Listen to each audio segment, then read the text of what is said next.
Welcome to the Fabric Podcast, where we explore company culture and how it scales as a company grows. Brought to you by the team at The Receptionist, a bootstrapped, Denver-based software company. Each episode of Fabric will set out to uncover unique and uncommon answers to the question, how do companies of any size create a culture and core values that employees actually live out? On this episode of the Fabric Podcast, we're joined again by President, Co-founder, and CEO of The Receptionist, Andy Alsop. Andy wants our company to be a place where people want to work, ideally forever. Today we talk about perks and benefits, how we've kept those aligned with our culture and values, and how those benefits and perks have changed and evolved over the years since Andy bought the company in 2015. Andy shares his thoughts on the importance of these perks, the minimum that you'll want to offer your team members, and he gives great tips and ideas for bootstrapped businesses when it comes to the perks and benefits they offer while keeping in budget. Enjoy the episode. Andy, welcome back to the podcast. I'm excited to have this conversation with you today. I'm really excited as well. This is an important one for me. I know it's important and it's fun. I love when we get to do the fun topics. So you've always said that you wanted to create a company where people really desire to work there and that once they're there, they never want to leave, which I think is admirable. It's lofty, and that's the kind of place that people want to work. So how do your values and culture create this type of workplace?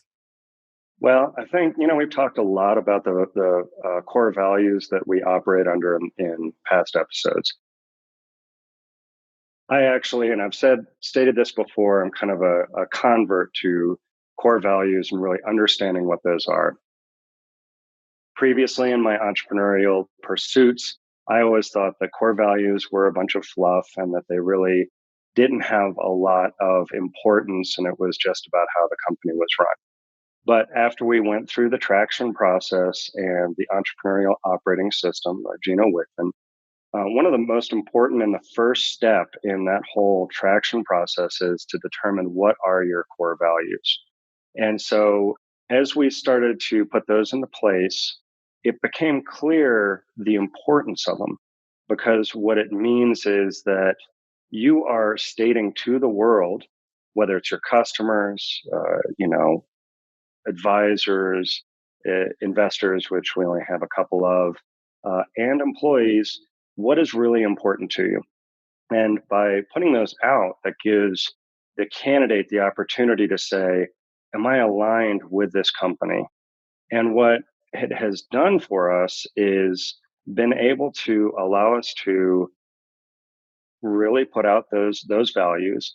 And then as we go through the interview process, as we're going through the initial process of getting to know a candidate, we're able to say, these are our core values. And they're then able to ask us, what is it that you do to live your core values? And instead of just asking the CEO, which they might think, great, the CEO is going to tell me exactly what I want to hear, they're actually asking other employees, is this real? Do you guys actually live this? And that's what they hear.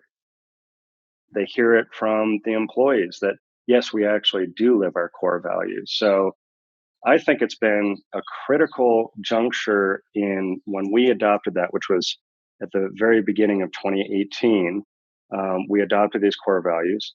And since we adopted the core values and also we engaged with Scalability Solutions and Lila Blauner, who we've also had on a previous podcast, those two things put together have meant that the last, I believe it is 10 people we have hired, all of whom are extraordinarily happy with being at the company, and all of them have stayed with the company. We have a 100% retention rate since that happened. And retention is so important. And I would say, just going even a little bit further, because we have people that are so well aligned with our core values, it means that we have very, very minimal personnel issues. And I kind of think that's important to state, because as an entrepreneur, as I've had to deal with in the past, when you have personnel issues, you are soaking up time because you might have to exit an employee. That's somebody who you've put a tremendous amount of effort into training. Now you've got to bring another employee in. The employees might not be happy with the employee that had to leave. So I just can't speak enough about how important our core values are to being able to further this kind of goal I have, which is that I want people to want to work here. And once they're here, I want them to feel like this is the job for me and I have no desire to leave. Absolutely. And you really, as you said, you've worked hard to create this culture that people feel like, is this real? And then they get here and they realize it is, and they are not only so excited to step into the team, but they're so excited to be here once they are here. But I think what we see oftentimes is companies, especially in the tech space, try to tackle keeping their people happy by throwing perks and benefits at their employees. And that is important, but that's not company culture. So, what sort of perks and freebies have you seen or experienced outside of the receptionist that maybe people are using to try and keep their people happy and retain them as employees? Well, I mean, I think it's a lot of the same perks and benefits that we offer as well. And just a quick note on perks and benefits. It's an important part, I think, at the beginning of the process, because just like when you are maybe selecting a company you want to work with, you do a lot of research on that company to determine, is that a company I want to do business with? And what the perks and benefits do is to say, okay, the receptionist that I know almost nothing about is on par with the other companies that I'm looking at. And in many cases, head and shoulders above the other companies that I'm looking at. Now I want to go ahead and apply for that position. And I think that's the real key. In terms of other perks and benefits that I've seen at other companies, I've seen some really cool things that maybe we'll implement it in the future. On-site childcare, lots of different events and things like that. But the one thing is that it doesn't matter how many perks and benefits you offer, whether you're at another company or not. If you live your core values and employees feel like they are valued for what they do and they have the opportunity to provide input, the perks and benefits are kind of like, oh, okay, I like the fact that we go to a baseball game every summer and that we're going to go karting, at or go karting or playing top golf or whatever. Those are fun, but that's not what keeps people at the company. It helps because they're having fun and they're getting to know their coworkers in an environment that's outside of the office, but it's not necessarily the thing that keeps them there. I think it's Lila may have said this in our podcast, which was employees don't quit companies, employee quit bad bosses. And so you can't have that culture. You can't throw every benefit and perk at them and just hope that they're going to remain there because of that. They want a quality and working environment that they feel really strongly about, that they align with. So Yeah, and you've touched on some of the things that we do for our team members and that people do really enjoy. But can you share a little bit more maybe about the perks or benefits that we offer and how you initially approached this so that it was in line with our values and it wasn't just let's throw things at people because it sounds good or fun? yeah, and that's that also is a very interesting one because when you're a young startup, I mean, we had one full-time salesperson in mid 2015. I bought the company in April of 2015. It's kind of hard to compete with a lot of the bigger companies because what can I offer them? And so what I ended up being able to do was first I engaged with a professional employer organization or PEO, and the PEO gives you the opportunity to have one entity, and then that entity is providing to your employees things like health benefits, dental, vision, 401k, all those things that would be really difficult for me to have been able to provide to our employees in that very early day. So, having been in previous startups and thinking to myself, how is it I'm going to do this? I knew that that was important. At a minimum, people need to know that they have health, dental, and vision. And what I'll say is in the very early days, you are having employees applying to the company, usually for a reason. Delynn Barry, our director of engineering, and Jessica Marshall, our director of customer experience, both are my co-founders now. They joined me in the very early days. And those employees and Jessica and Delynn were not looking for all the perks and benefits. They wanted to join something that they felt like they could grow with over time. And talk about growing. They've become now co-founders, and they are, part of our leadership team. In fact, that was part of our original leadership team. And they've had that opportunity to influence the company, which is what they wanted.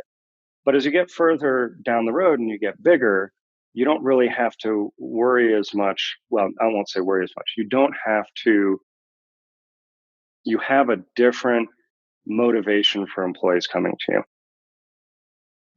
They're coming to you because they want a stable organization. They want a great place to work.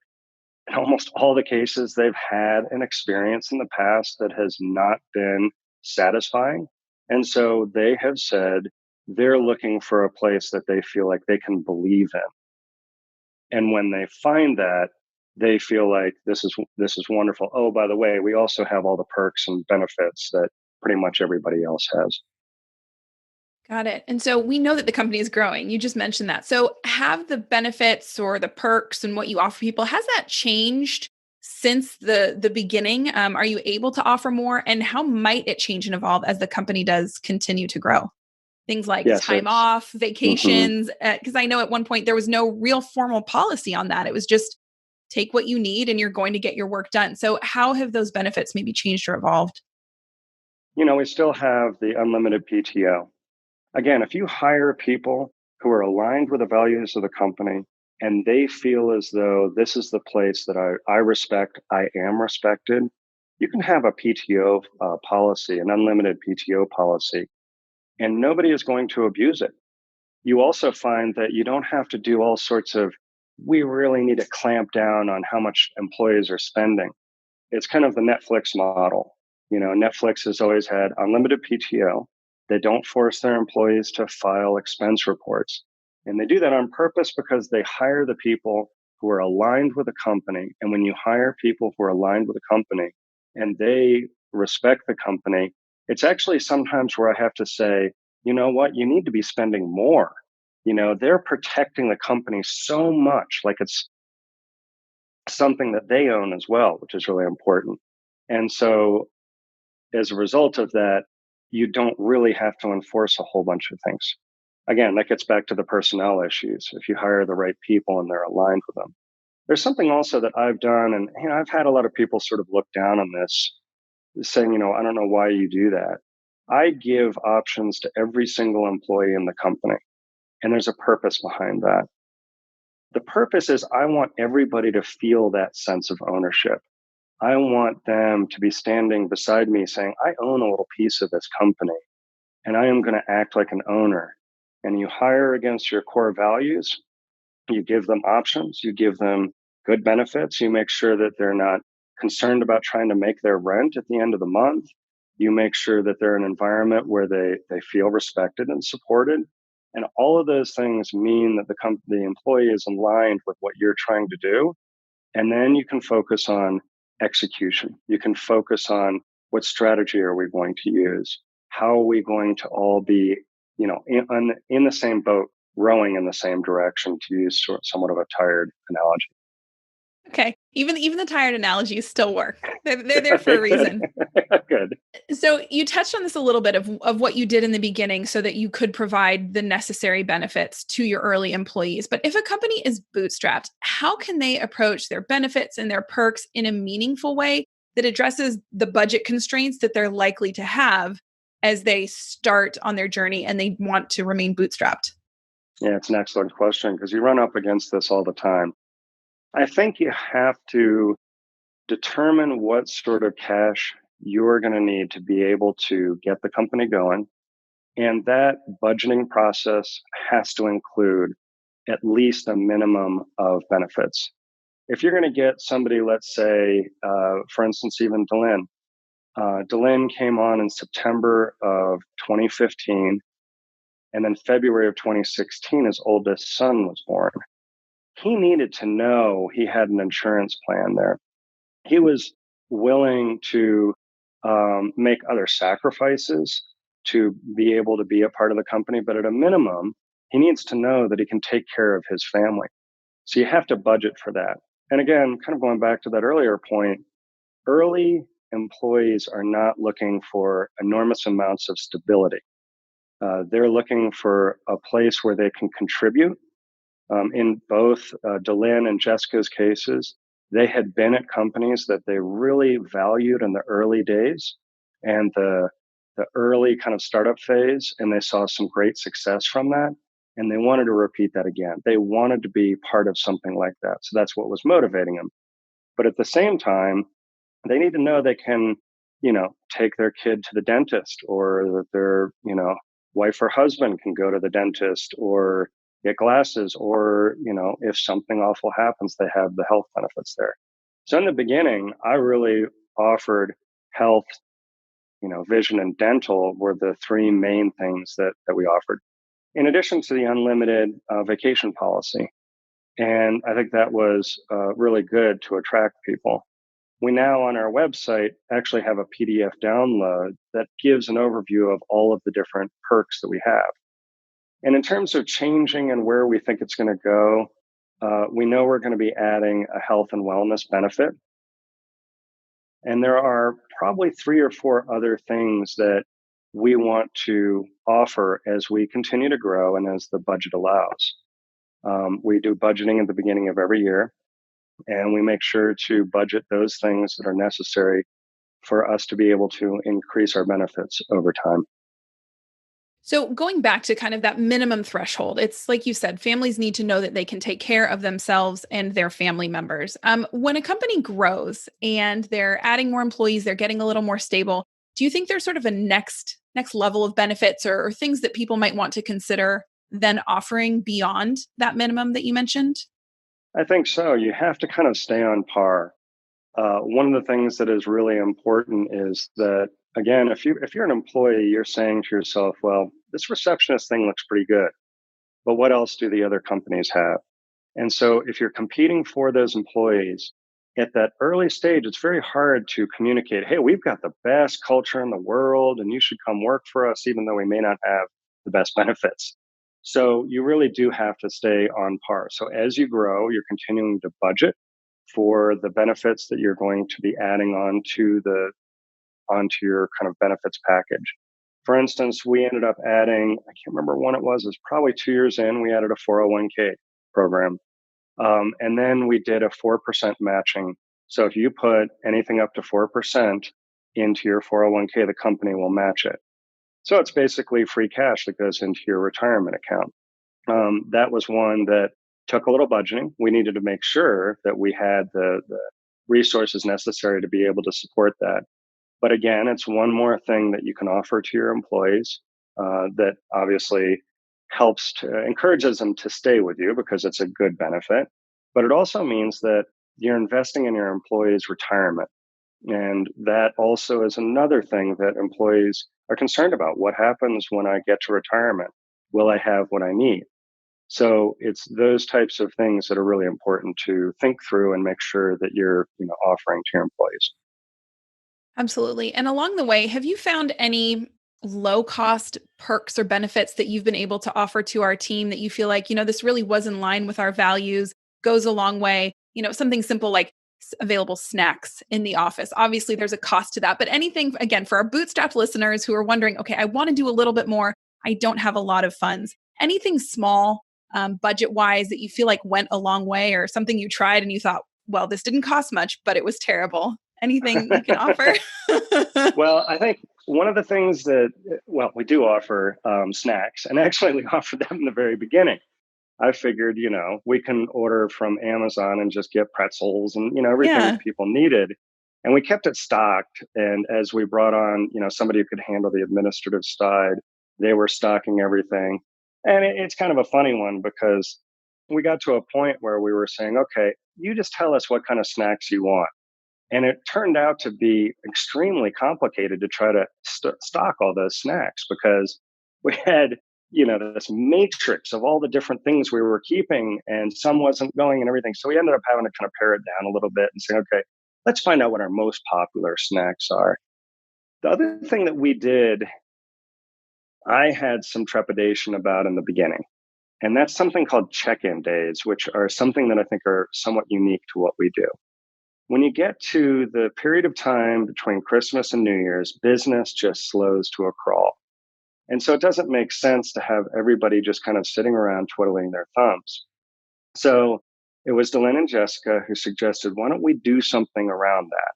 So during that period of time, each one of the employees is asked to sign up for 2 check-in shifts. And we have a little spreadsheet that you fill out.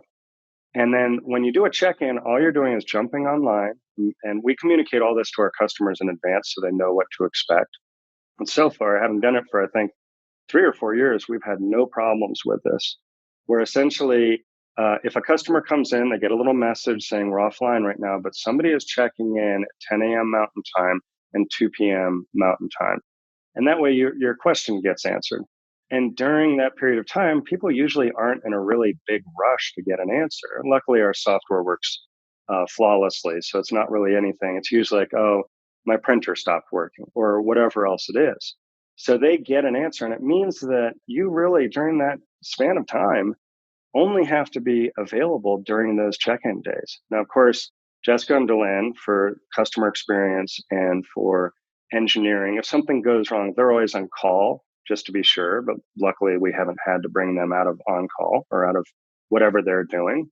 And that's been a big benefit. Employees are like, basically over the next 9, 8, 7, 10, whatever, however many days, my only responsibility is to be sure I do my check-in days. But otherwise, I'm spending time with family. I'm spending time with my kids.